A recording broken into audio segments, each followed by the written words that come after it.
হযরতে বড় পীর আব্দুল কাদের জিলানী রাহমাতুল্লাহ আলাইহি, আল্লাহর জবরদস্ত ওলি, সৈয়দ, অত্যন্ত উঁচু মানের আলেম। তার সম্পর্কে এক শ্রেণীর আলেম নামধারী লোকেরা তাকে আল্লাহর কাছে পৌঁছায় দিয়েছে, আল্লাহর সমকক্ষ করে দিয়েছে। তাকে দস্তগীর বলা হচ্ছে। কিসের দস্তগীর? তো বলে যে মেরাজের রাত্রে রাসূল করিম সাল্লাল্লাহু আলাইহি ওয়াসাল্লাম নাকি কোন জায়গায় আছাড় খাইছিলেন, আর উনি গিয়া তার হাত ধরেছেন, এই জন্য বলা হচ্ছে দস্তগীর। তিনি তার হাত ধরে তাকে ঠিক করে দিয়েছেন। আবার আরশে তিনি উঠতে পারছিলেন না, সেই জন্য পীর সাহেবের কাঁধের উপরে পা রেখে হুজুর সাল্লাল্লাহু আলাইহি ওয়াসাল্লাম আরশে উঠছে। আল্লাহর সিঁড়ির এত অভাব হয়েছে, এই দুনিয়া থেকে নিতে পারলেন। মহাশূন্য পাড়ি দিয়ে, ল অফ গ্রাভিটেশন পাড়ি দিয়ে আরশে আজিম পর্যন্ত, সিদরাতুল মুনতাহা পর্যন্ত নিলেন, আর ওইখানে বড় পীর সাহেবকে লাগলো তার কাঁধের উপরে পা দিয়ে তিনি উঠবেন। আহা, এর চাইতে বিদআত, এর চাইতে বাজে কথা মুসলমানদের জন্য আর কি হতে পারে? দুর্ভাগ্য এই জাতির, এই সব আলেম নামের কলঙ্ক, যারা নাকি বড় পীর সাহেবের নামে ওয়াজ করে করে বলেন, তার নামে দরুদ বানায়েছে, তার নামে বলে ইয়া আব্দুল কাদের জিলানী শাইয়ান লিল্লাহ, জোরে কোন নাউযুবিল্লাহ। বলা হয় হে বড় পীর সাহেব, আপনি আল্লাহর রাস্তায় আমাদের কিছু দেন। আরে মিয়া সাহেব, আব্দুল কাদের জিলানী রহমতুল্লাহ আলাইহি যা পেয়েছেন আল্লাহর কাছ থেকে পেয়েছেন, তার দেওয়ার কিচ্ছু নয়। যা দিবেন আপনাকে আমাকে আল্লাহ পাক দিবেন। ইয়া গাউস আগিসনি বলা জায়েজ নাই। ইয়া গাউস আগিসনি বলতে হবে আল্লাহ পাক। গাউস কে? আল্লাহ পাক, তাকে বলতে হবে ইয়া গাউস আগিসনি, আয় আল্লাহ পাক তুমি আমাকে সাহায্য করো। সাহায্য করতে পারেন আল্লাহ পাক। বড় পীর সাহেবকে ইয়া গাউস আগিসনি বলা যাবে না। গাউসুল আজম, এই ডিগ্রি, এই খেতাব বিদআত পন্থীদের বানানো খেতাব। গাউসুল আজম কোন মানুষ হতে পারে না, পারে না, পারে না। গাউসে আজম, গাউসে আজম শুধুমাত্র আল্লাহ রাব্বুল আলামিন। গাউসে আজম কে? আল্লাহ রাব্বুল আলামিন, যিনি মানুষের ফরিয়াদ শোনেন, যিনি মানুষের ফরিয়াদ শোনেন, তিনি হচ্ছেন আল্লাহ পাক।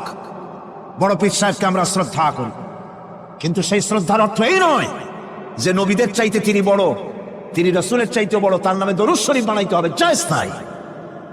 আশা করি একটা সব কথা আপনাদের মনে থাকবে। কি সব কথা? তার জীবনী বানাইছে, তার মধ্যে লিখেছেন বড় পীর সাহেবের মা যখন বড় পীর সাহেব মায়ের পেটে ছিলেন, তখন এক ফকির তার বাড়িতে আসছে। ফকিরকে তিনি ভিক্ষা দিতে বেরিয়েছেন। মা ওই সময় ভিক্ষুক বড় পীর সাহেবের মায়ের উপরে হাত দিতে গিয়েছিল। তখন পীর সাহেব মায়ের পেটের থেকে বাঘের মতো বেরিয়ে সেই ফকিরকে ঘাড় মটকায় দিল। বাজে কথা। কোন ফকির বড় পীর সাহেবের মায়ের গায়ে হাত দেয় নাই, বাজে কথা। তারপরে তিনি মরা মানুষ চিন্তা করেছেন, খড়ম পাঠাইয়া কারে পিটাইছে, বদনা মারছে, আর এক বাড়ি যাইয়া সেই বদনা দিয়ে পিটাইয়া মাথা ফাটাই দিছে, বাজে কথা। মরা মানুষ চিন্তা করেছেন। সুতরাং এই সমস্ত বাজে কথায় কান দেওয়ার কোনো কারণ নাই। ওলিউল্লাহদের কেরামত হক, সন্দেহ নাই, কিন্তু সেই কেরামত মুজিজাকে পার হতে পারবে না। কোন মুজিজা আল্লাহর কুদরতকে পার করতে পারবে না। সেই জন্য আমি কথাটা ক্লিয়ার করে দিতে চাই, নফল সুন্নতের উপরে যেতে পারবে না, সুন্নত ওয়াজিবের উপরে যেতে পারবে না, ওয়াজিব ফরজের উপরে যেতে পারবে না, ঠিক কিনা? আলেম ওলামা এর মর্যাদা, পীর আলেম ওলামাদের মর্যাদা হচ্ছে তাদের মর্যাদায় তারা আছেন। এদের মর্যাদা যত বড় পীর হোক, যত বড় আলেম হোক, সাহাবীদের সমকক্ষ হতে পারবে না, পারবে না, পারবে না।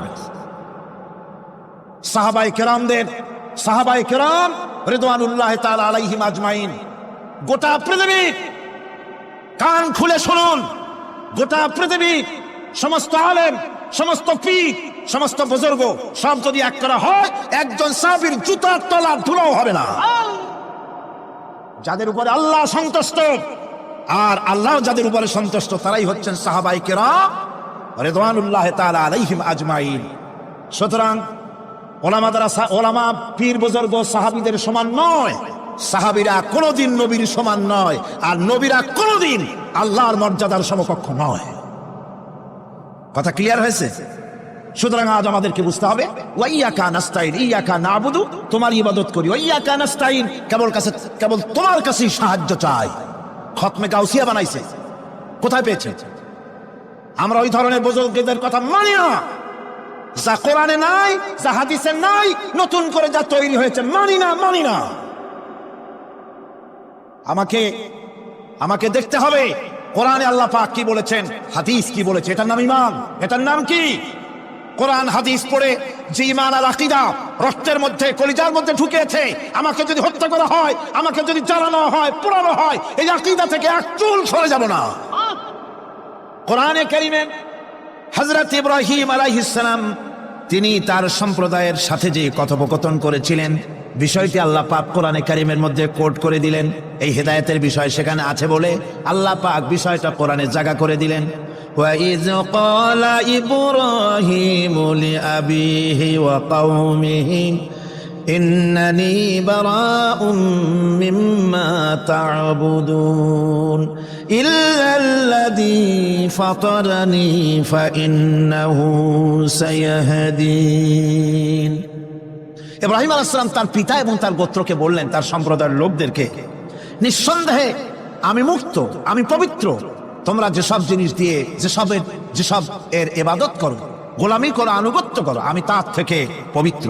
আমি তো শুধু ইবাদত করি, গোলামি করি সেই স্রষ্টা যিনি আমাকে সৃষ্টি করেছেন।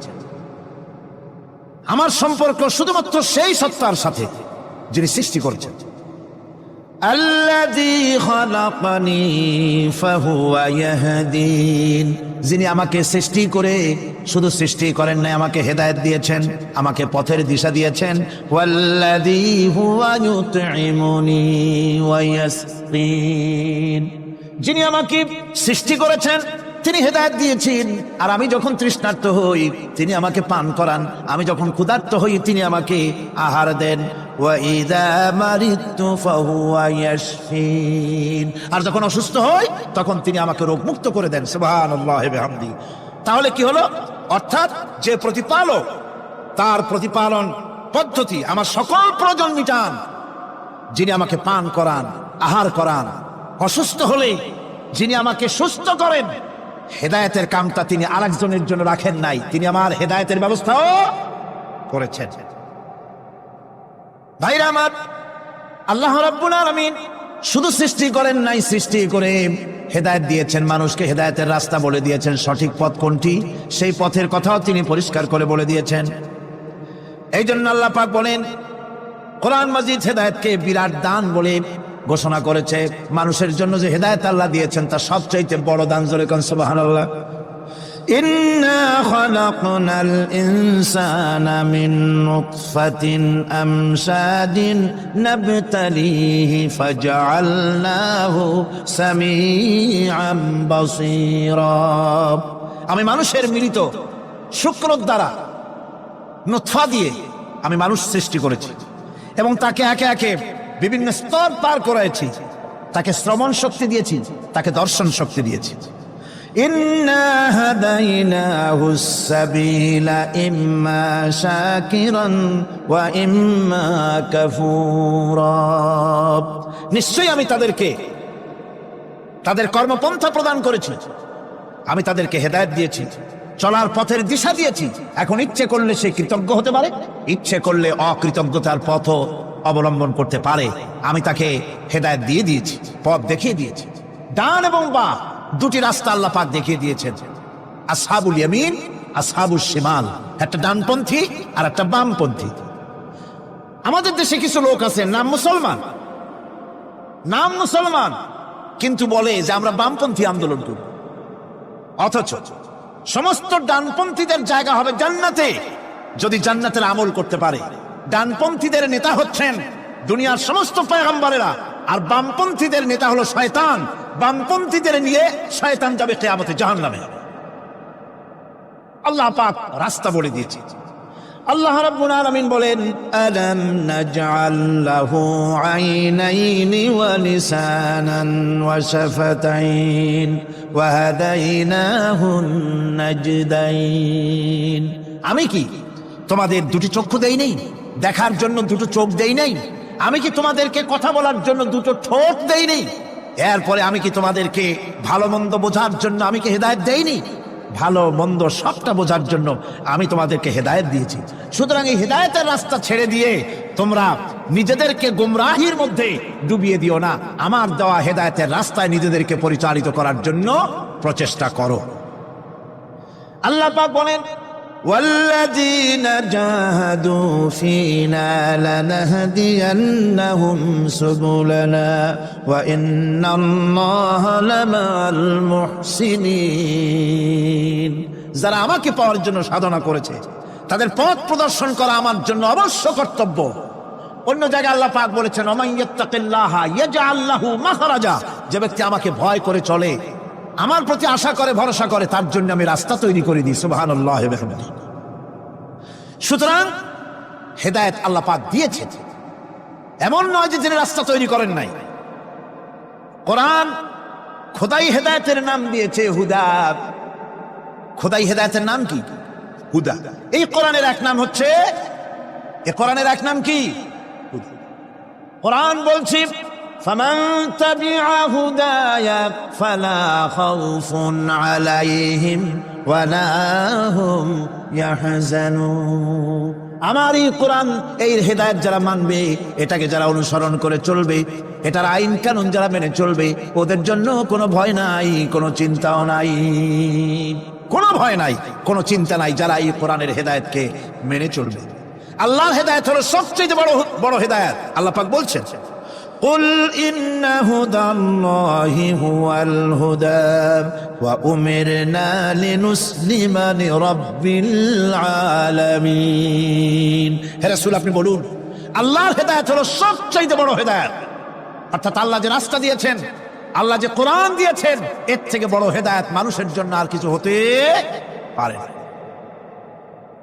আল্লাহ পাক বলেন ওয়ালান তারদা আনকাল ইয়াহুদু ওয়ালান নাসারা হাত্তা তাত্তাবিআ মিল্লাতাহুম কুল ইন্না হুদাল্লাহি হুয়াল হুদা। স্মরণ রাখুন হে নবী, ইহুদিরা, খ্রিস্টানেরা কিছুতেই আপনার প্রতি খুশি হবে না যতক্ষণ পর্যন্ত আপনি ইহুদি হবেন অথবা খ্রিস্টান হবেন। ওরা কোনোদিন মুসলমানদের উপরে রাজি হবে না, খুশি হবে না। মনে রাখতে হবে একমাত্র সঠিক পথ ইহুদিদের পথ সঠিক নয়, নাসারাদের পথ সঠিক নয়। আসল পথ হলো আল্লাহ পাকের পথ। কার পথ আসল?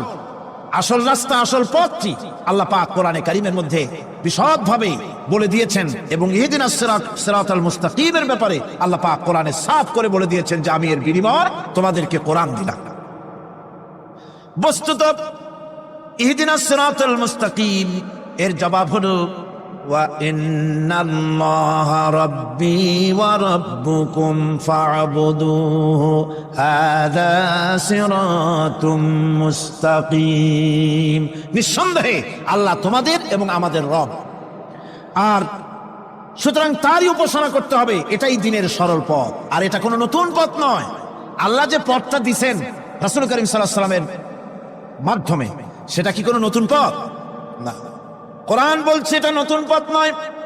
শারা'a লাকুম মিনাদ দীন মা ওয়াসসা বিহি নূহান ওয়াল্লাযী আওহাইনা ইলাইকা ওয়া মা ওয়াসাইনা বিহি ইব্রাহিম ওয়া মূসা ওয়া ঈসা আন আকিমুদ দীন ওয়া লা তাতাফাররাকু ফীহি। শারা'a লাকুম মিনাদ দীন, এই দিন তিনি তোমাদের জন্য সেই দিনই মনোনীত করেছেন যা হযরতে নূহ আলাইহিস সালাম এর উপরে তিনি ওসিয়ত করেছেন।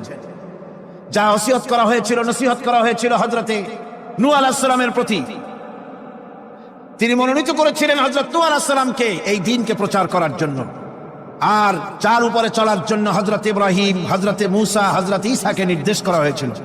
তাদের সকলের শিক্ষাই ছিল একটা, যে আল্লাহ পাকের দ্বীনকে প্রতিষ্ঠা করো, আর এই ব্যাপারে কোন রকমই নিজেদের মধ্যে পার্থক্য, মত পার্থক্যের সৃষ্টি করো না। এখন কথাটা আরো ক্লিয়ার করে দেই। ইহদিনাস সিরাতাল মুস্তাকিম চাইছিলাম আল্লাহ আমাদেরকে একটা সহজ রাস্তা দাও। সেই সহজ রাস্তা বলে দেওয়ার জন্য এসেছে কোরআন। সেই সহজ রাস্তা বলে দেওয়ার জন্য কি এসেছে? যারা বলেন কি, এই কোরআনে কারীম যদি প্রতিষ্ঠিত করা যায় সমাজে, রাষ্ট্রে, ব্যক্তিতে, পরিবারে, কোরআন যদি প্রতিষ্ঠিত করা যায়, তাহলেই মানুষেরা সহজ সরল পথ পাবে। নইলে সহজ সরল পথ পৃথিবীতে আর কারো কাছে নাই। যা আছে সবটা কার কাছে? কোরআনে কারীমের কাছে।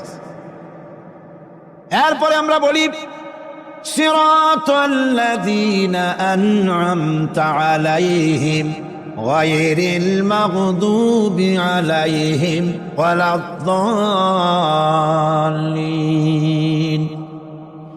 রাস্তার থেকে মানুষেরা মাঠের ভিতরে নামার চেষ্টা করছেন, কিন্তু মানুষকে কষ্ট দেওয়া ছাড়া আর কিছুই হবে না।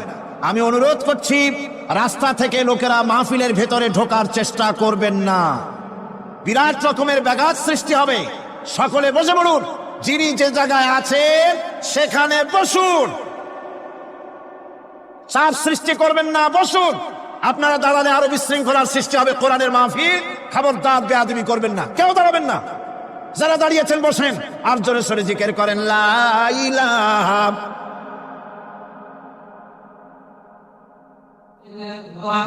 لا إله إلا الله لا إله إلا الله لا إله إلا الله لا إله إلا الله لا إله إلا الله লা ইলাহা ইল্লাল্লাহ। জোরে করেন লা ইলাহা লা ইলাহা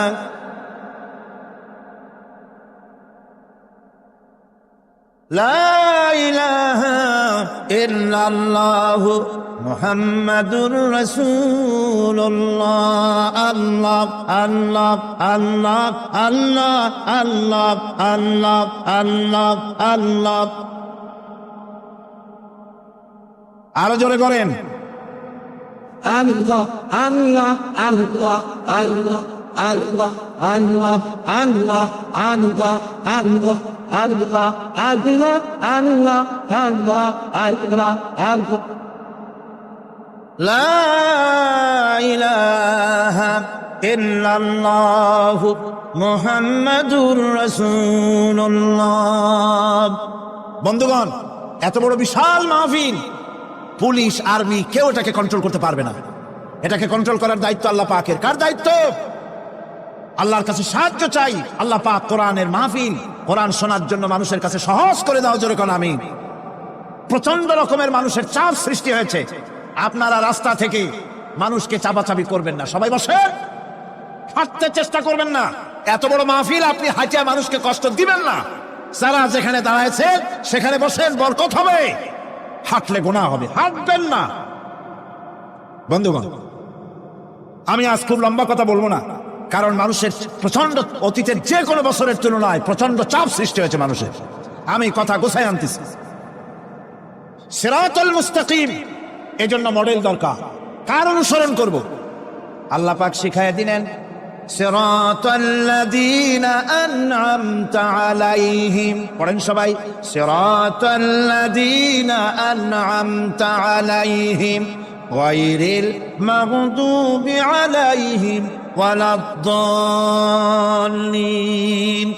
আয় আল্লাহ, অনুগ্রহপ্রাপ্ত দল, সেই রাস্তা, অনুগ্রহপ্রাপ্তদের রাস্তা চাই। তোমার মনোনীত ব্যক্তি, অনুগ্রহপ্রাপ্ত যারা, তাদের পথ অনুসরণ করতে চায়। এই অনুগ্রহপ্রাপ্ত দল কারা, সে কথা কোরআন শরীফে বলা হয়েছে। আল্লাহ রাব্বুল আলামিন বলেন, ওয়ামান ইউতি'িল্লাহা ওয়ার রাসূল ফাউলাইকা মা'আল্লাযীনা আন'আমাল্লাহু আলাইহিম মিনান নাবিয়্যিনা ওয়াস-সিদ্দীকিন ওয়াশ-শুহাদা'a ওয়াস-সালিহিন وحسن أولئك رفيقا। আর যে ব্যক্তি আল্লাহ এবং রাসূলের আনুগত্য স্বীকার করলো, নিঃসন্দেহে সে অনুগ্রহপ্রাপ্তদের সঙ্গী হলো। সেই অনুগ্রহপ্রাপ্ত কারা? নবীজির 4 শ্রেণীর লোক। কয় শ্রেণী? বলেন সবাই, কয় শ্রেণী? নবীজিন, সিদ্দিকিন, শুহাদা, সালিহিন। এই 4 শ্রেণীর লোক হচ্ছে আল্লাহ পাকের অনুগ্রহপ্রাপ্ত লোক। কোন আলহামদুলিল্লাহ। এরাই হলো অনুগ্রহপ্রাপ্ত দল। এখন নবী কারা? নবী হচ্ছেন যারা নাকি আল্লাহ পাকের কাছ থেকে ওহীপ্রাপ্ত হয়েছে, নিখিল মানুষের চিরন্তন শান্তি এবং কল্যাণের জন্য আল্লাহ পাকের নিকট থেকে সত্যের বিধান লাভ করেছেন। তারাই হচ্ছেন নবী, যারা আল্লাহ পাকের কাছ থেকে ওহীপ্রাপ্ত হয়েছেন। আর নবীরা হচ্ছেন মাসুম, নবীরা হচ্ছে বেগুনাহ। নবীদের কোনো ভুল নাই, নবীদের কোনো গুনাহ নাই। কোন সুবহানাল্লাহ। এই পৃথিবীর মধ্যে সুপার কোয়ালিটির মানুষ, সর্বশ্রেষ্ঠ মানুষ কারা? নবীরা। সর্বশ্রেষ্ঠ মানুষ কারা? এখানে আবার এক শ্রেণীর লোকেরা বলে যে নবীরে মানুষ কোয়া যাবে না। আছেন এমন লোক, নবীরে মানুষ কোয়া যাবে না কেন? কেন? নবীর সম্মান কত। আচ্ছা, নবীরে মানুষ বলবো না তো বলবোটা কি? নবীরা কি ফেরেশতা? যদি ফেরেশতা বলি তাহলে কি নবীদের মর্যাদা বাড়ানো হলো? বলেন আপনারা, বাড়ানো হলো? তাহলে নবীদেরকে কি বলবো? তারা কি জেন? যদি জেন বলি তাহলে তাতে কি মর্যাদা বাড়বে? সবচাইতে মর্যাদা বেশি কার? মানুষের। সুতরাং এক শ্রেণীর লোকেরা খামোখাই আলেম নামধারী লোক, অথচ নবীকে মানুষ বলতে রাজি না। কোরআনে কারীম সাফ করে আল্লাহ পাক পরিষ্কার করে বলেছেন, قل إنما أنا بشر مثلكم يوحى إلي أنما إلهكم إله واحد। নবী বলুন, আমি তোমাদের মতো মানুষ, আমার উপরে ওহী আসে। ইন্নামা আনা বাশারুম মিসলুকুম, তোমাদের মতো মানুষ। একটু ভালো করে বিষয়টা বোঝেন। আরো বলেছি আমি, আজকে আবার স্মরণ করায় দেই। আল্লাহ শিখাই দিচ্ছেন, বলুন আমি তোমাদের মতো মানুষ, ফেরেশতা নই, জিন নই, আমার কাছে ওহী আসে। পার্থক্য এখানে।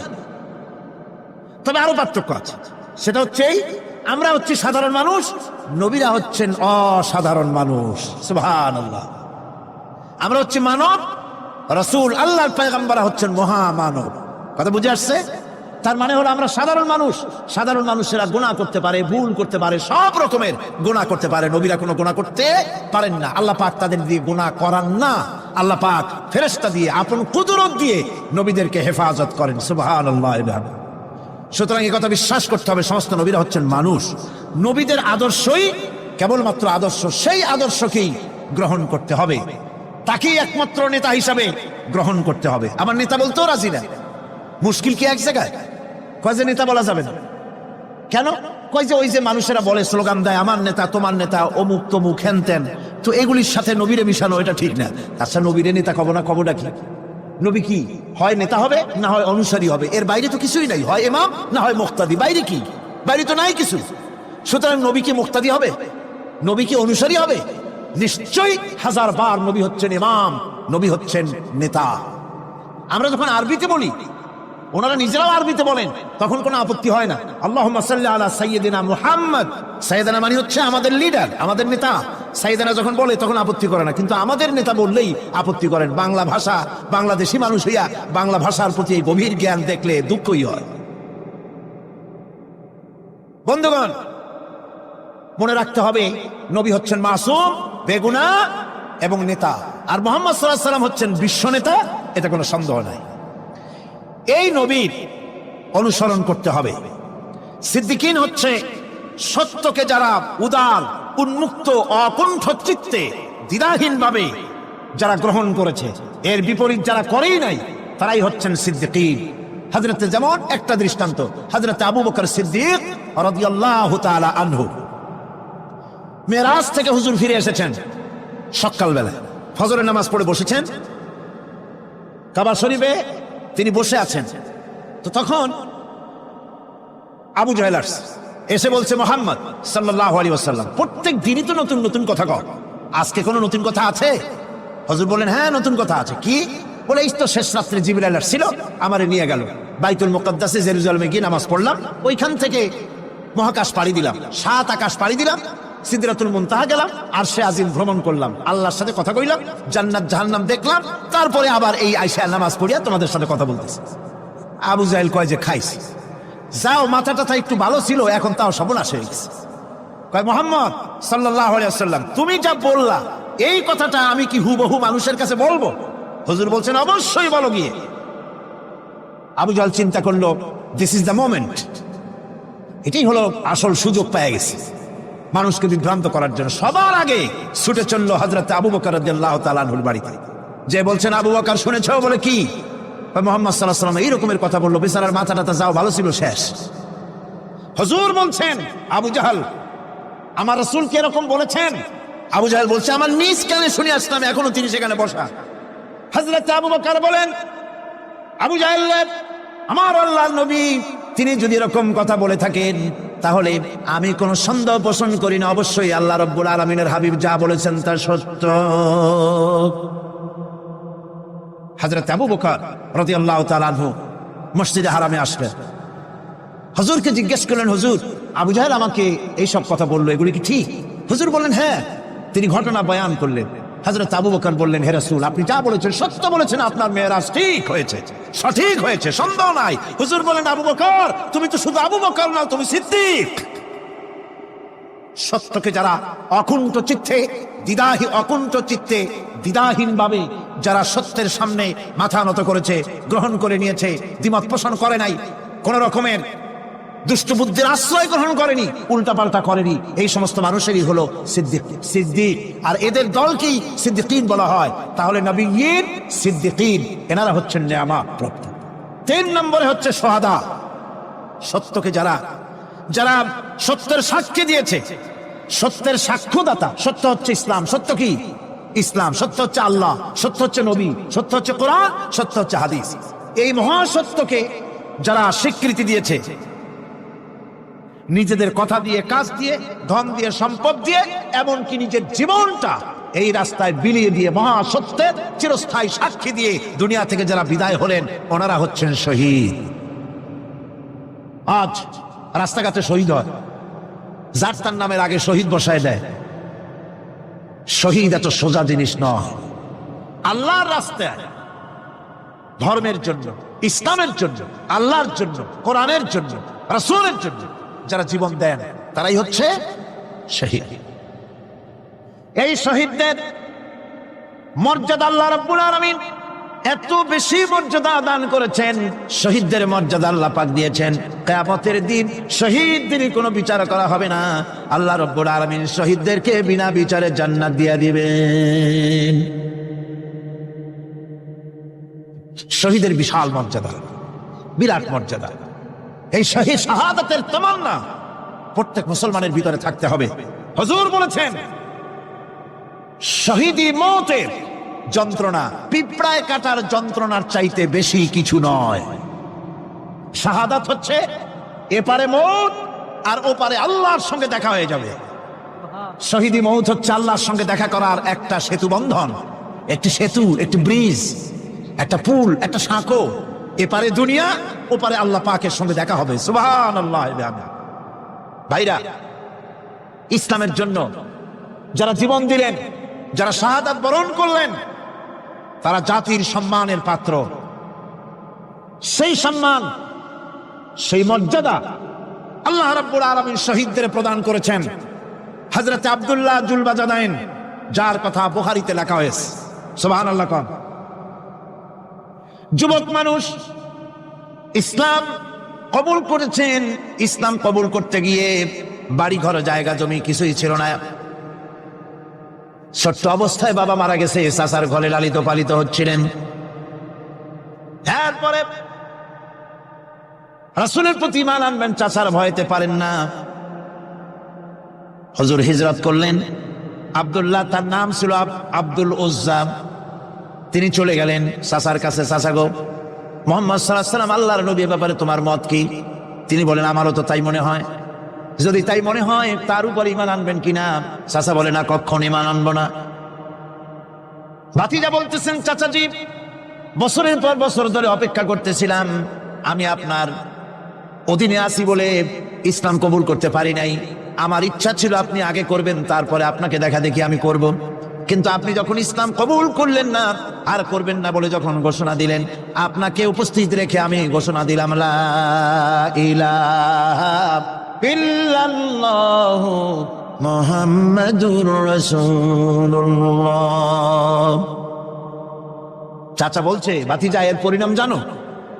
কয় না, জানি না।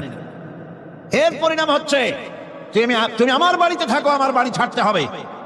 বললেন, রাজি আছি। উট, ছাগল, ভেড়া, ঘোড়া যা দিছি ছাড়তে হবে। বলছে, রাজি আছি। চাচা বলছে, শুধু তাই নয়, পরনে যে লুঙ্গি আছে, গায়ে যে জামা আছে, তামার পয়সার লুঙ্গি জামা ছাড়তে হবে। ভাতিজা বলছে, ঈমানের জন্য যা চাও সব ছাড়িয়ে দেব। জামা লুঙ্গি খুলে ফেলে দিয়ে দিলেন।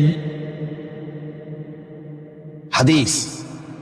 তিনি চলে গেলেন মায়ের কাছে। ওই অবস্থায় মা এই যুবক ছেলেকে উলঙ্গ অবস্থায় দেখে 2 হাত দিয়ে নিজের চোখ চেপে ধরেছেন। বাবা, তোমার এই অবস্থা কেন? ছেলে বলছেন, মা, ঈমান আনার কারণে আমার এই অবস্থা হয়েছে। মা বলে, বাবারে কি চাও আমার কাছে? আব্দুল লজ্জা বলছে, মা কিচ্ছু চাই না, একটুখানি কাপড় আমারে দাও, আমি বিশ্ব নবী মুহাম্মদ সাল্লাল্লাহু আলাইহি ওয়াসাল্লামের খেদমতে যেতে চাই। মায়ের কাছে পুরানা কম্বল ছিল, কম্বলটা তিনি দিয়ে দিলেন। হযরতে এখনো তো সে মুসলমান হয়নি, ওই কম্বলটা ছিঁড়ে নিয়ে দুই টুকরা করে কম্বলটা পরলেন, আদাটা তাতে করে হাঁটু ঢাকে না, আর একটা কোন রকম গায়ে দিলেন। এরপরে হেঁটে হেঁটে কষ্ট করে মদিনায় চলে গেলেন। মসজিদে নববীর ভিতরে ঢুকে দরজার কাছে বসা বিশ্বনবী জনাবে মুহাম্মদ রাসূলুল্লাহ সাল্লাল্লাহু আলাইহি ওয়াসাল্লাম মসজিদে নববীতে, যুবক, হাঁটুর উপরে কাপড়, মাথার চুল, উস্কো খুস্কো চেহারা, ক্ষুধার্ত চেহারা। হুজুর জিজ্ঞেস করছেন, তুমি কে?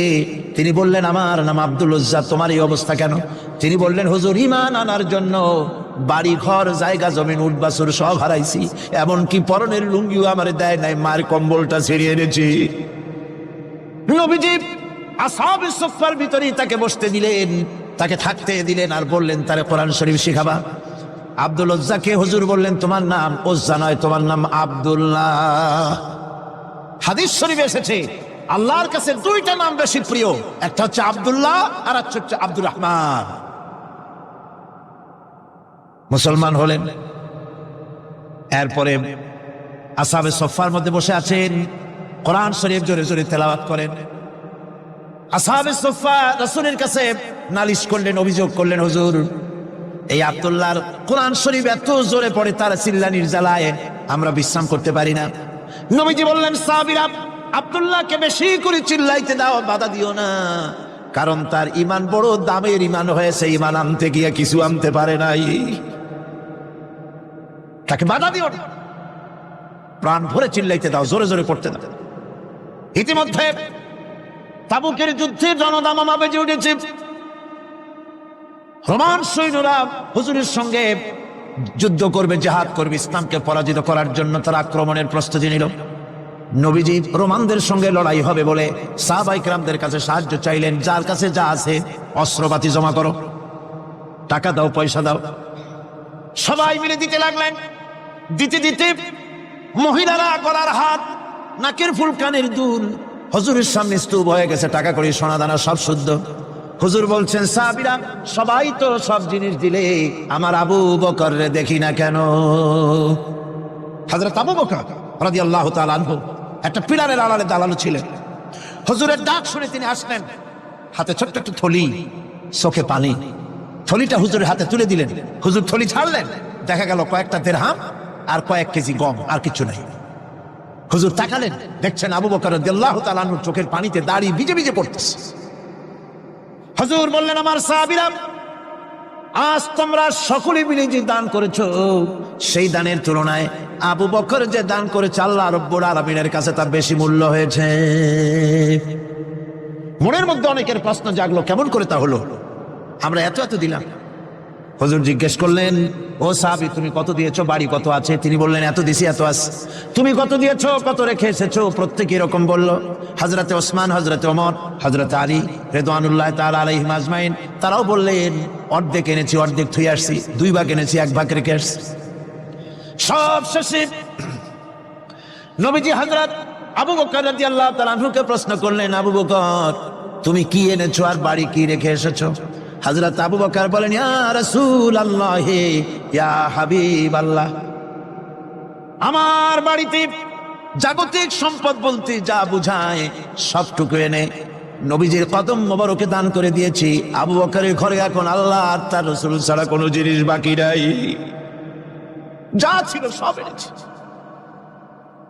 হুজুর জিহাদে রওনা হলেন 30,000 সৈন্য সাথে, 30 সহস্র সৈন্য নিয়ে নবীজি তাবুকের দিকে চললেন।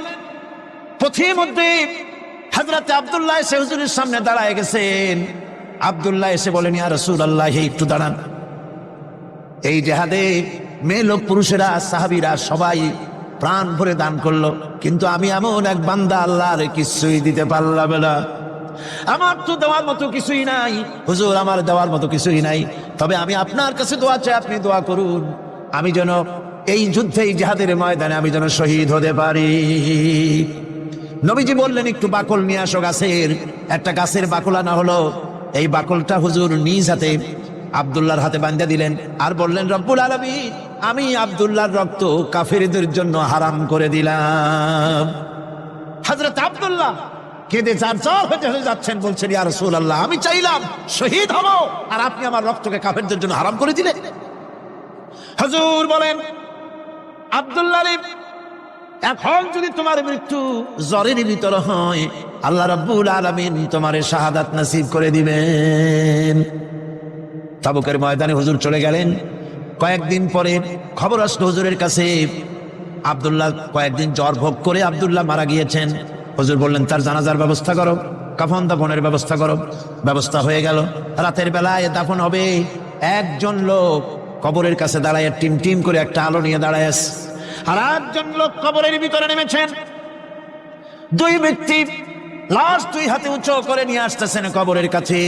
যিনি কবরের ভিতরে দাঁড়ানো, তিনি বলতেছেন, লাশ বহন করে তোমরা যে দুইজন আনতেছো, লাশের সাথে খবরদার বেয়াদবি করো না, তোমাদের ভাইয়ের সঙ্গে আদব করো। এই বলে কবরের ভিতরে যিনি দাঁড়িয়েছিলেন, তিনি লাশটারে ধরলেন।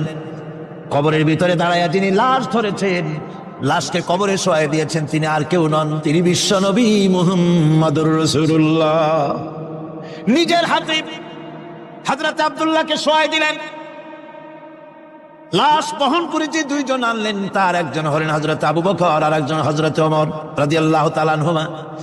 আর আলো নিয়ে যিনি দাঁড়িয়েছেন, টিম টিম করে জ্বলতেছেন, তিনি হযরত বেলাল। কবরের ভিতরে হযরত আব্দুল্লাহকে শুইয়ে দিয়ে উপরে মাটি দিয়ে নবীজি কবরের দুই দিকে হাত দিয়া আল্লাহ রাব্বুল আলামিনের দরবারে ফরিয়াদ তুললেন, রব্বুল আলামিন, আমি আজকে সন্ধ্যা পর্যন্ত এই আব্দুল্লাহর প্রতি রাজি ছিলাম, খুশি ছিলাম। আল্লাহ গো, তুমি আব্দুল্লাহর প্রতি রাজি হয়ে যাও। হযরত ইবনে মাসউদ রাদিয়াল্লাহু তাআলা আনহু পাশে দাঁড়ানো ছিলেন। চিৎকার দিয়ে কেঁদে কেঁদে বললেন, আয় আল্লাহ তাআলা, এই কবরের ভিতরে আজকে আব্দুল্লাহর লাশটা না হইয়া যদি আমার লাশ হতো, আমার ভাগ্যটা খুলে যেত। শহীদের মর্যাদা আল্লাহ পাকের কাছে সব থেকে বেশি। এই শহীদের পথ নিয়ামত প্রাপ্তদের পথ। যারা নিয়ামত পেয়েছে পৃথিবীতে, নবীগণ, সিদ্দিকীন, শুহাদা, এরাই হচ্ছেন নিয়ামত প্রাপ্ত। আল্লাহর রাস্তায় জীবন দেওয়ায় যে মজা, পৃথিবীতে আর কোনো কিছুতে সেই মজা নাই। হযরত ওমর রাদিয়াল্লাহু তাআলা আনহু দোয়া করতেন, আল্লাহুম্মা রযুকনি শাহাদাতান ফি সাবিলিক ওয়াজআল মাউতি ফি বালাদি রাসূলিক। আয় আল্লাহ, তুমি আমাকে শাহাদাতের মত আমাকে দান করো। শাহাদাতের তামান্না প্রত্যেকটি মুসলমানের ভেতরে থাকতে হবে। শহীদ হওয়া যাবে ইসলামের জন্য। সময় হয়তো আসতে পারে, হয়তো এমন সময় আসতে পারে যখন কোরআনের মর্যাদাকে টিকে রাখার জন্যে, সুন্নতে নববীকে টিকে রাখার জন্যে জান দেওয়া লাগতে পারে। তখন কি আপনারা জীবন দিতে পারবেন?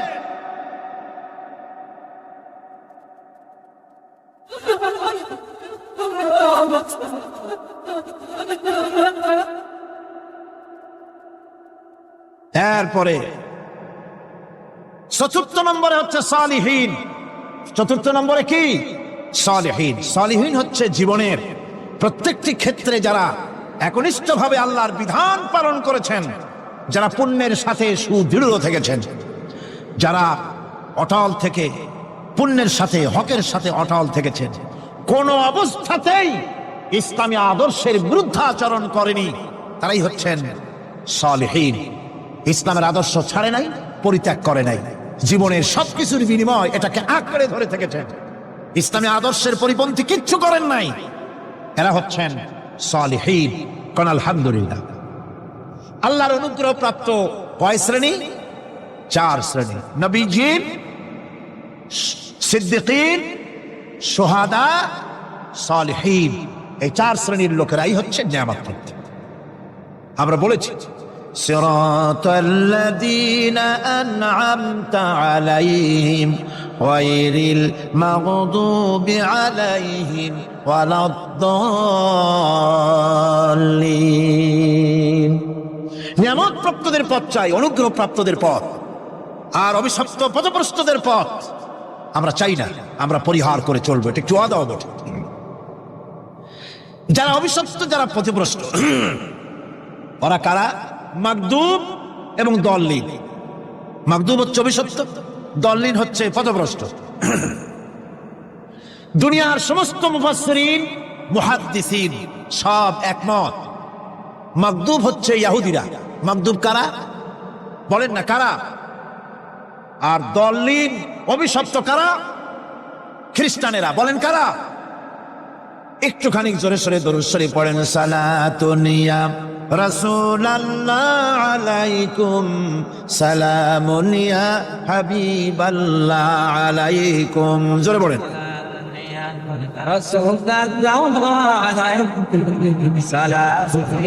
একটু আদা আদা। সালাতুন ইয়া রাসূলুল্লাহ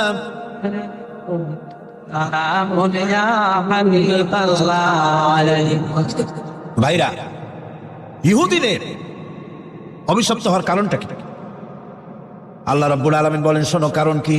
وَضُرِبَتْ عَلَيْهِمُ الْمَسْكَنَةُ ذَلِكَ بِأَنَّهُمْ كَانُوا يَكْفُرُونَ بِآيَاتِ اللَّهِ وَيَقْتُلُونَ الْأَنْبِيَاءَ بِغَيْرِ حَقٍّ ذَلِكَ بِمَا عَصَوْا وَكَانُوا يَعْتَدُونَ। তাদের উপর দারিদ্র এবং অসহায়তার অভিশাপ বর্ষিত হয়েছে। এর কারণ হলো তারা আল্লাহ পাকের আয়াতকে অস্বীকার করেছে, তারা অকারণে আল্লাহর নবীদেরকে হত্যা করেছে এবং প্রত্যেকটি ব্যাপারে আল্লাহর শরীয়তের সীমা লঙ্ঘন করেছে। যুরিবাত আলাইহিমুল যিল্লাতু ওয়াল মাসকানা ওয়া বাউ বিগাদাবিন মিনাল্লাহ। আল্লাহ পাক বলেছেন, চিরকাল ইহুদিরা অভিশপ্ত, তাদের কোন আবাসস্থল হবে না, সারা জীবন ঘুরে বেড়াবে। আপনারা বলবেন, কই ঘুরে বেড়ায় না তো, তাদের তো জায়গা হইছে জেরুজালেমে, ইসরায়েলে, সেখানে তারা জায়গা করে নিয়েছে। তাহলে এটা কেমন হলো? এটা এইভাবে হচ্ছে, ওখানে তাদেরকে প্রতিষ্ঠিত করেছে আমেরিকা, ঠিক কিনা? আল্লাহ পাক কোরআন শরীফের মধ্যে বলেছেন, যদিও মানুষের সাহায্যে কোনো জায়গায় তাদেরকে আল্লাহর ইচ্ছায় অথবা মানুষের সাহায্যে কোথাও যদি জায়গা হয়, অপমানের জীবন যাপন করতে হবে সারাটা জীবন, কিয়ামত পর্যন্ত দুঃখে দুঃখে মরতে হবে, দেশে দেশে ঘুরে বেড়াতে হবে ভিক্ষুকের মতো। সে অবস্থাই হয়েছে। আমেরিকা ওদের উপর থেকে হাত উঠায় নিক, মধ্যপ্রাচ্যের আজকের 20 ফোড়া ইসরায়েল, আমেরিকা যদি তাদের রুবুবিয়াতে প্রতিপালনের হাতটা উঠায় নেয়, তাহলে আরব দেশে যত লোক আছে যুদ্ধ করা লাগবে না, এক পাশে গিয়ে পেশাব করলে ভাইসে লোহিত সাগরে চলে যাবে। সুতরাং এই ইহুদিদের পথ অনুসরণ করা যাবে না। ইহুদিরা অপরাধ করছিল কি? একটু আগেই বললাম, তারা আল্লাহর আয়াতকে অস্বীকার করেছে, তারা নবীদেরকে হত্যা করেছে, এটাই হলো তাদের অপরাধ। তারা শরীয়তের ব্যাপারে বাড়াবাড়ি করেছে। আর খ্রিস্টানরা, তাদের অপরাধ কি? তাদের অপরাধ হচ্ছে তারা আল্লাহর বিধানের উপরে তারাও বাড়াবাড়ি করেছে। তারা নিজেদের আল্লাহর বিধান বাদ দিয়ে নিজেদের মন গড়া জীবন যাপন শুরু করেছে। তারা ঈসা আলাইহিস সালামকে আল্লাহর ছেলে বানাইছে। তারা মদ খায়, তারা জিনা করে, তারা শুকর খায়, তাদের উপরে শরীয়তকে সম্পূর্ণ বুড়ো আঙ্গুল দেখায়া তারা মুশরিকের চাইতেও খারাপ হয়ে গিয়েছে, ঠিক কিনা? এরা হিন্দুরা কখনো বলে না যে আল্লাহর ছেলে মেয়ে আছে, বলে নাকি? কিন্তু ওরা আল্লাহর ছেলে বানাইছে, মেয়ে বানাইছে, বউ বানাইছে। নাউযুবিল্লাহ। আমেরিকায়, ইংল্যান্ডে, সেসব জায়গায় গির্জায় আজ আর খ্রিস্টান যাওয়ার লোক নাই। সপ্তাহে একদিন ইবাদত করে, সানডে। সেই সপ্তাহের একদিনও ইবাদত করতে লোক পাওয়া যায় না। সেদিন তারা ফুর্তি নাট্য করার জন্য বউ বাচ্চা নিয়ে, মদ টদ নিয়ে, সিবেচে গিয়ে কাপড় চোপড় ভালাইয়া যা খুশি তাই করে। তারা মসজিদে আসে, কি বলে, গির্জায় যায় না। ফলে আমার নিজের চোখে দেখেছি বহুত গির্জা এমন আছে যার সামনে লেখা আছে ফর সেল, বিক্রয়ের জন্য। এই সাইনবোর্ড যখন লাগায়, এলাকার মুসলমানেরা চান্দা তুলিয়া গির্জা কিনা সব সমানে মসজিদ বানাইতেছে। ইংল্যান্ডে আজ থেকে 100 বছর আগে মসজিদ ছিল মাত্র একটা। সেই গ্রেট ব্রিটেনে এখন মসজিদের সংখ্যা 7000-এর উপরে। আলহামদুলিল্লাহ। সুতরাং এই খ্রিস্টান এবং ইহুদিদের পথ অনুসরণ করা যাবে না। কিন্তু তারপরেও আমরা অনুসরণ করছি না, করছি না? করছি। বিশ্বকবি, কবি সম্রাট আল্লামা ডক্টর ইকবাল रहमतुल्लाह अलैहि সুন্দর করে বলেছেন, वज़अ में हो तुम नसारा तू तमद्दुन में हो नूद, वज़अ में हो तुम नसारा तू तमद्दुन में हो नूद, ये मुसलमान है जिन्हें देख के शर्माए यहूद। চাল চলনে হিন্দু তুমি, বেশভূষাতে খ্রিস্টান, মুসলমান এই যারে দেখে ইহুদ করে লজ্জা জ্ঞান। তুমি নাকি মুসলমান? কাপড় চোপড় দেখলে মনে হয় তুমি তো খ্রিস্টান, জামা কাপড় তোমার অবস্থা দেখলে মনে হয় তুমি খ্রিস্টান, তোমার ওঠা বসা বিয়ে শাদী সংস্কৃতি দেখলে মনে হয় তুমি হিন্দু, আর তোমার লেনদেন দেখলে ইহুদিরা পর্যন্ত তোমাকে ঘৃণা করে। কথা ঠিক কিনা? কথা ঠিক কিনা? এই হলো মুসলমানদের অবস্থা। সুতরাং আল্লাহ পাক বলছেন ইহুদিদেরকে ছাড়তে হবে, খ্রিস্টানদের অনুকরণ ছাড়তে হবে। ইহুদি খ্রিস্টান সকলের অনুকরণ ছেড়ে দিয়ে নিয়ামত প্রাপ্ত ওই 4 শ্রেণীর লোকের অনুসরণ করতে হবে, তাহলেই খাঁটি মুসলমান হওয়া যাবে। কোন আলহামদুলিল্লাহ। এই হলো সূরা ফাতিহা, যা গত আজকের দিন সহ 5 দিন আমরা আলোচনা করলাম। কোন আলহামদুলিল্লাহ। এখন এই সূরা ফাতিহাকে আমি আপনাদের পকেটে উঠাই দিতে চাই, যাতে করে মনে থাকে। 5 দিনের অনেক কথা এক জায়গায় করে দিলে মনে করতে সুবিধা হবে, ঠিক কিনা? মনে রাখতে সুবিধা হবে। সূরা ফাতিহা আয়াত কয়টা? এই 7টি আয়াতের 7টি শিক্ষা আছে। সূরা ফাতিহার শিক্ষা 1, সকল প্রশংসা কেবলমাত্র, হাদিস শরীফে এসেছে, ইদা মুদিহাল ফাসিকু ইহতাজ্জাতিল আরশ, যখন কোন ফাসিকের প্রশংসা করা হয়, যে ব্যক্তি নামাজ পড়ে না, রোজা করে না, দিন মানে না, ঈমান নাই, চরিত্র নাই, এমন লোককে যখন প্রশংসা করা হয়, আল্লাহ পাকের আরশ গোসায় থরথর করে কাঁপতে থাকে। সুতরাং সমস্ত প্রশংসা হবে কার? পার্লামেন্টে যখন বাজেট বক্তৃতা হলো, বাজেটের উপরে 39 ঘন্টা আলোচনার সুযোগ এলো।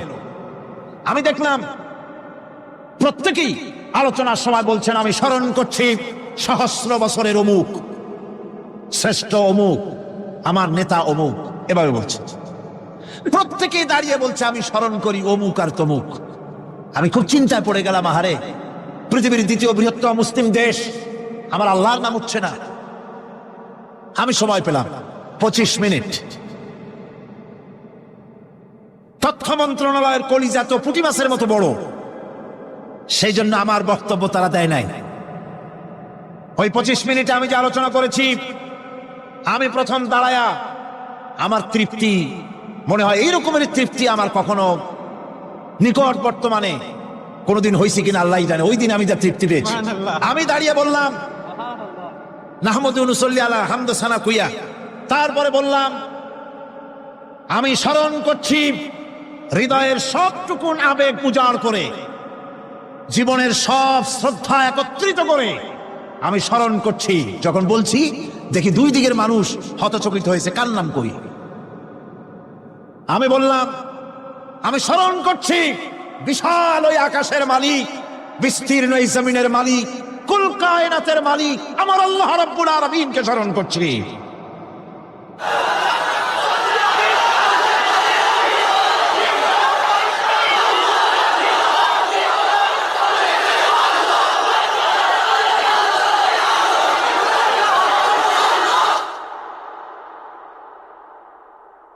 সুতরাং আমি দারুণ তৃপ্তি পেয়েছি। আপনাদেরকেও বলি, প্রশংসা হবে কেবলমাত্র আল্লাহ পাকের। প্রশংসা কার? আর প্রশংসা হবে বিশ্ব নবী জনাবে মুহাম্মদ রাসূলুল্লাহ সাল্লাল্লাহু আলাইহি ওয়াসাল্লাম। চিৎকার মেরে সারা জীবন আল্লাহ এবং রাসূলের প্রশংসা করতেই থাকবে ইনশাআল্লাহ। আমাদের করতে হবে, মুসলমানদের তাই। আর প্রশংসা করব যারা আমার রাসূলের, আল্লাহর হুকুম মানে, আর আমার রাসূলের অনুকরণ যারা করে, তারা আমাদের সম্মানের পাত্র। আলহামদুলিল্লাহ। 2, শেষ বিচারের একমাত্র মালিক হচ্ছেন আল্লাহ পাক। সূরা ফাতিহার 2য় শিক্ষা, শেষ বিচারের দিন, ডে অফ জাজমেন্ট, শেষ বিচারের দিনের মালিক কে? একচ্ছত্র অধিপতি আল্লাহ রাব্বুল আলামিন, যেদিন কেউ কথা বলতে পারবে না আল্লাহ পাকের নির্দেশ ছাড়া, সেই হাসরের মাঠের একচ্ছত্র মালিক আল্লাহ পাক। সুপ্রিম কোর্টের সুপ্রিম কোর্ট, সমস্ত জাস্টিসদের জাস্টিস হবেন আল্লাহ সুবহানাহু ওয়া তাআলা। এটা হলো দ্বিতীয় শিক্ষা, মনে রাখতে হবে। সেদিন আল্লাহ পাক তিনি বিচার করবেন, কঠিন বিচার হবে সেদিন, এটা মনে রাখতে হবে। 3 নম্বরের শিক্ষা হচ্ছে সূরা ফাতিহার শিক্ষা নাম্বার 3, জীবনের সকল ক্ষেত্রে গোলামি, আনুগত্য, দাসত্ব একমাত্র কেবলমাত্র শুধুমাত্র আল্লাহ রাব্বুল আলামিনের। গোলামি কার হবে? চিল্লায় বলেন, কার হবে? 3। 4 নম্বরে সাহায্য চাইতে হবে কেবলমাত্র কার কাছে? আল্লাহ পাকের কাছে। 5, হেদায়েতের গ্রন্থ হিসাবে গ্রহণ করতে হবে আল্লাহ পাকের কোরআনে কারীমকে। 6, অনুসরণ করতে হবে কেবলমাত্র নবীয়িন, সিদ্দিকিন, শুহাদা, সালেহিনদেরকে। 7, জীবনের সকল স্তর থেকে ইহুদি এবং নাসারাদের প্রভাব মুক্ত করতে হবে নিজের জীবনকে। ইহুদি, নাসারা, আল্লাহ বিরোধী যারা মুশরিক, নাস্তিক, মুরতাদ, এ সবগুলি থেকে নিজেকে মুক্ত করতে হবে। গোলামি হবে কেবলমাত্র আল্লাহ পাকের। আর এইভাবে 7টি আয়াতের 7টি শিক্ষা আপনাদের সামনে পেশ করলাম। আল্লাহ রাব্বুল আলামিন এগুলি যেন মানার তৌফিক আমাদের দেন, আমরা বলি আমিন। আরো জোরে বলেন আমিন। বন্ধুগণ, গায়রিল মাগদুবি আলাইহিম ওয়ালাদ-দাল্লিন আমরা পড়ি, ইহুদি এবং খ্রিস্টানের পথ অনুসরণ করব না বলি, কিন্তু এই তো 1 জানুয়ারি আসতেছে। 1 জানুয়ারি 1997 সন, 31 ডিসেম্বর রাত 12টা 1 মিনিটের সময় বাংলাদেশের শহর সমূহে বাজি পোড়ানো শুরু হয়। কথা ঠিক কিনা? আমি জিজ্ঞেস করতে চাই, এটা কি খ্রিস্টানের দেশ? জোরে বলেন, এটা কি খ্রিস্টানের দেশ? অবশ্য আমাদের দেশে খ্রিস্টান, হিন্দু, বৌদ্ধ যারা আছে তারাও আমাদের নাগরিক, সন্দেহ নাই। কিন্তু এই দেশ হচ্ছে পৃথিবীর 2য় বৃহত্তম মুসলিম দেশ। খ্রিস্টানেরা নববর্ষ উদযাপনের জন্য বাজি পোড়া, ফুর্তি করুক, যা বললায় তাই করুক, কিন্তু একজন মুসলমান এই নববর্ষ উদযাপনের জন্য বাজি পোড়াতে পারে না, বোমা ফুটাতে পারে না, ফুর্তি করতে পারে না। মানে নাই, জাস্টিফিকেশন নাই। এটা যদি করা হয় আপনি খ্রিস্টানদের গোলামি করছেন, এটাই প্রমাণিত হবে। 1 বৈশাখ নববর্ষ উদযাপন করা হয় আমাদের দেশে। আজ 2-4 বছর ধরে শুরু হয়েছে 1 বৈশাখ উদযাপন করা। 1 বৈশাখে সকালবেলায় বাসন্তী রঙের শাড়ি পরে সারা রাত রাস্তায় আলপনা এঁকে রমনা লেকের পাশে গিয়ে যুবতী আর যুবকরা বাসন্তী রঙের শাড়ি পরে সূর্য উদয়ের পানে করজোড়ে সেদিকে তাকিয়ে বলে, এসো হে নববৈশাখ, স্বাগতম হে। বৈশাখ বলে বাবাজিরা আমারে ডাকতেছো, ওয়েট এন্ড সি, অপেক্ষা করো, আসতেছি।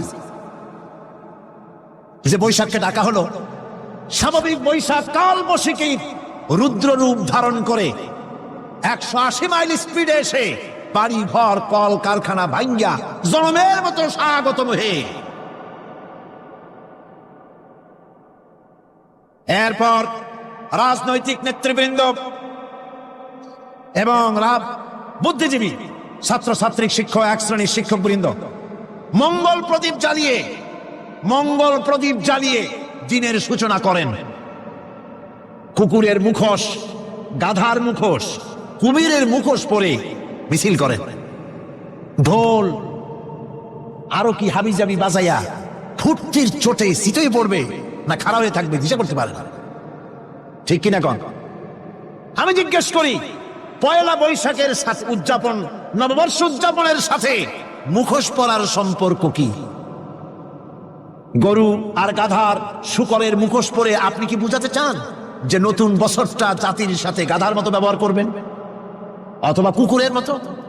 নাউযুবিল্লাহি মিন যালিক। মুসলমানদের জন্য জায়েজ নাই, হারাম হারাম। বৈশাখের কোনো গুরুত্ব নাই। 1 বৈশাখ যদি কিছু করতেই হয় হজরের নামাজ পড়ে, দরুদ পড়ে, তেলাওয়াত করে আল্লাহর কাছে মুসলমানের দোয়া করা দরকার। আল্লাহ, বিগত বছরটা পার করেছি গুনাহ করে, নাফরমানি করে, আগামী বছর আমাদেরকে নেককার বানাও, নামাজি বানাও, চরিত্রবান বানাও, দিনদার বানাও, বছরটা দেশের জন্য, জাতির জন্য কল্যাণকর করে দাও। আবু আইয়ুব আনসারীর ঘরের সামনে গিয়ে ওঠ দাঁড়িয়ে গেল। আপনারা আছেন আমার সাথে? আবু আইয়ুব আনসারী আল্লাহর নবীর আসবাবপত্র সব ঘরে নিয়ে গেলেন। রসুল মদিনাতে এসেছে, একটা বাড়িতে অবস্থান করতেছে, সংবাদ সারা মদিনায় ছড়িয়ে পড়ল। দলে দলে লোকজন রসুলের সঙ্গে সাক্ষাৎ করতে আসলো। এদের ভিতরে অমুসলিমও ছিল, মুশরিক ছিল, ইহুদি ছিল, খ্রিস্টান ছিল। ইহুদিদের একটা দল, ওই কমিউনিটির ইহুদিদের ভিতরে সবচেয়ে বড় যিনি আলেম ছিলেন, জ্ঞানী ছিলেন, বড় নেতা ছিলেন, নাম ছিল আব্দুল্লাহ ইবনে সালাম। কি নাম?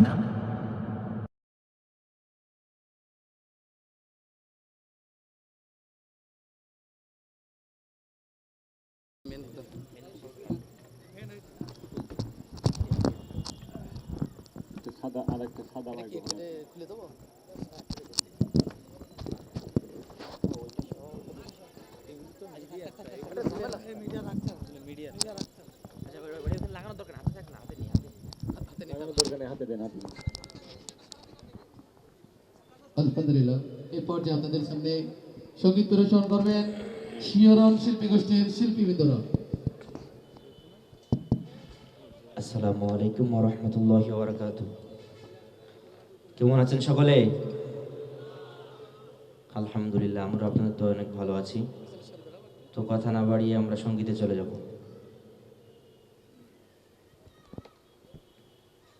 সাউন্ড একটু ভাষায় দেবেন। আমি আল্লাহ মাবুদের নামে ভাসাইলাম সফিনা,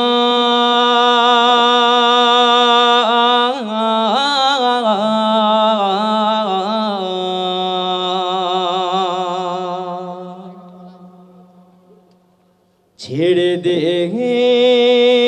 নৌকায় আমি যাব মদিনা,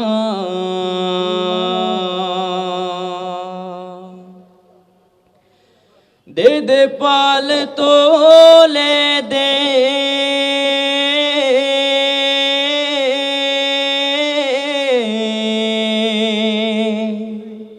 মাঝি খেলা করিস না,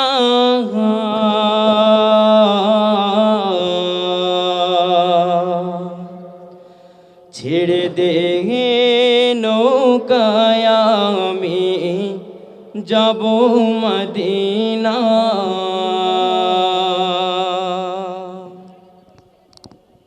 দে দে পাল তুলে দে মাঝি খেলা করিস না, দে দে পাল তুলে দে মাঝি খেলা করিস না, ছেড়ে দে নৌকায় আমি যাব মদিনা, তুই ছেড়ে দে নৌকায় আমি যাব মদিনা, দে দে পাল তুলে দে মাঝি খেলা করিস না, দে দে পাল তুলে দে মাঝি খেলা করিস না, ছেড়ে দে নৌকায় আমি যাব মদিনা, তুই ছেড়ে দে নৌকায় আমি যাব মদিনা, তুই ছেড়ে দে নৌকায় আমি যাব মদিনা।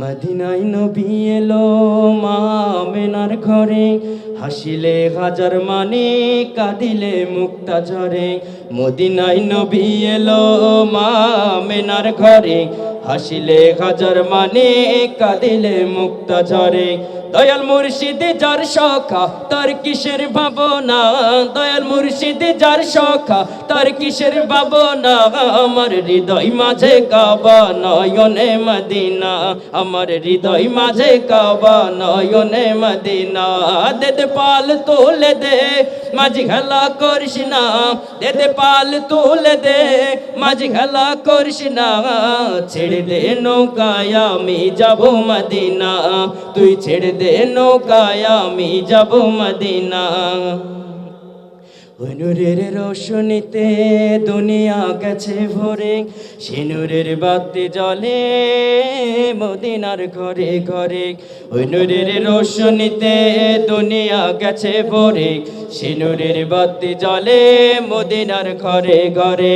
দয়াল মুর্শিদ যার সখা তার কিসের ভাবনা, দয়াল মুর্শিদ যার সখা তার কিসের ভাবনা। আমার হৃদয় মাঝে কাবা নয়নে মদিনা, আমার হৃদয় মাঝে কাবা নয়নে মদিনা। দে দে পাল তোলে দে মাঝে খেলা করিস না, দে দে পাল তোলে দে মাঝে খেলা করিস না। ছেড়ে দে নৌকায় আমি যাব মদিনা, তুই ছেড়ে দে নৌকায় আমি যাব মদিনা, তুই ছেড়ে দে নৌকায় আমি যাব মদিনা, তুই ছেড়ে দে নৌকায় আমি যাব মদিনা, তুই ছেড়ে দে নৌকায় আমি যাব মদিনা। তুই দে দে পাল তোলে দে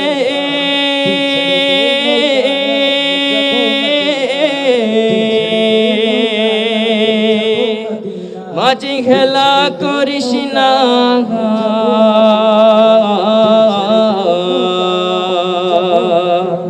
ছেড়ে দে নৌকায় আমি যাব মদিনা। আসসালামু আলাইকুম। কেমন লাগছে আপনাদের?